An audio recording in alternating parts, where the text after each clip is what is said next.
আসসালামু আলাইকুম। কেমন আছেন সবাই? আশা করি সবাই ভালো আছেন। আলহামদুলিল্লাহ। আজকে আমি আপনাদের এমন একটি বিদ্যা দেব, যেটি প্রয়োগের মাধ্যমে আপনি দূর থেকে কারো নাম ছাড়া, কোনো কিছু ছাড়া আপনি কিভাবে চুম্বকের মতো টেনে আনবেন, সেরকমই একটি মহাশক্তিশালী বিদ্যা দিব, যেটির মাধ্যমে দূরে থাকা ব্যক্তিকে চুম্বকের মতো আকর্ষণ করে টেনে আনতে পারবেন। সে আসতে বাধ্য, সে মাটির তলে থাকলেও সে আসতে বাধ্য। এমন একটি বিদ্যা আজকে আপনাদের দিব। এটি প্রয়োগ করতে না তার নাম লাগবে, না তার পরিবারের কারো নাম লাগবে, না কোনো তোর ছবি লাগবে, না কোনো কিছুই লাগবে না। শুধু আপনি যদি তাকে একবার দেখে থাকেন বা তার কোনো ছবি দেখে থাকেন, তাহলেই ওকে, বা তার সাথে আপনার যদি পরিচয় থাকে, তা আমি বলি আপনাদের বিস্তারিত, তাহলেই বুঝবেন।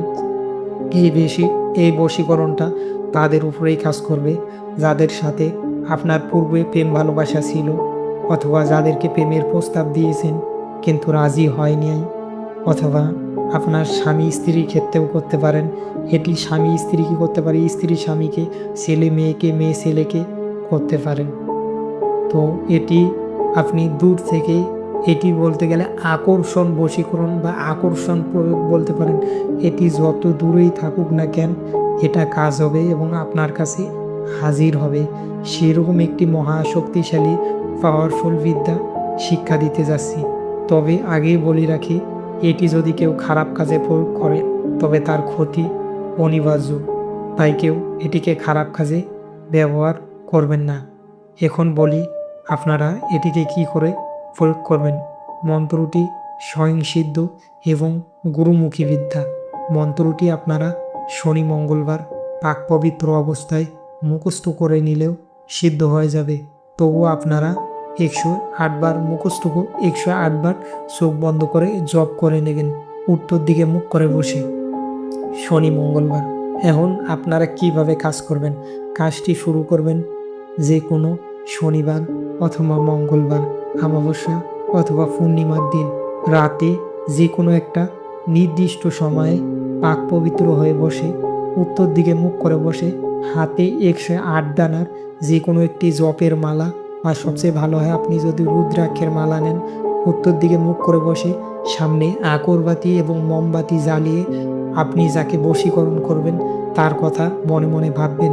যদি তার ছবি থাকে, ছবির দিকে একটু তাকিয়ে থাকবেন এবং চোখ বন্ধ করে পূর্ণরূপে তার কথা ভাববেন, যাতে সে আপনার সামনে হাজির হয়ে গেছে। তো এইভাবে করে চোখ বন্ধ করে ডান হাতে আপনি জপের মালাটি নেবেন, নিয়ে মন্ত্রটি 108 বার জপ করবেন। তার দিকে খেয়াল রাখি, এমনভাবে খেয়াল রাখবেন যেন সে আপনার দিকে হাজির বা আপনার সামনে হাজির হয়ে আসে। এরকম করে মন্ত্রটি জপ করবেন। হয় 108 বার জপ করবেন, অথবা 216 বার জপ করবেন, বা আরও, মানে 108 বার করে আপনি যতবার পারেন জপ করে নেবেন। তবে মিনিমাম যত বেশি পড়বেন ততই ভালো, তবে কমপক্ষে 108 বার জপ করতেই হবে। এভাবে আপনি বেশি না, 1 সপ্তাহ বা আপনার কাছাকাছি থাকলে আরও কম সময় লাগবে। আপনি কিছুদিন করতে থাকুন, আপনি করতে থাকুন কিছুদিন, যত বেশি পারেন জব করতে থাকুন। দেখবেন সে যত দূরেই থাক, সে যদি জেলখানায় না থাকে বা কোনো জায়গায় বন্দি না থাকে, তাহলে দেখবেন সে আপনার কাছে আসবেই আসবে, অথবা আপনার সাথে যোগাযোগ করবে। তার মনের মধ্যে আপনার ভালোবাসা সৃষ্টি হবে। এটি এমনই একটি শক্তিশালী বিদ্যা। তো ভিডিওটি দেখার জন্য সবাইকে অসংখ্য ধন্যবাদ। আসসালামু আলাইকুম ওয়া রাহমাতুল্লাহি ওয়া বারাকাতুহু।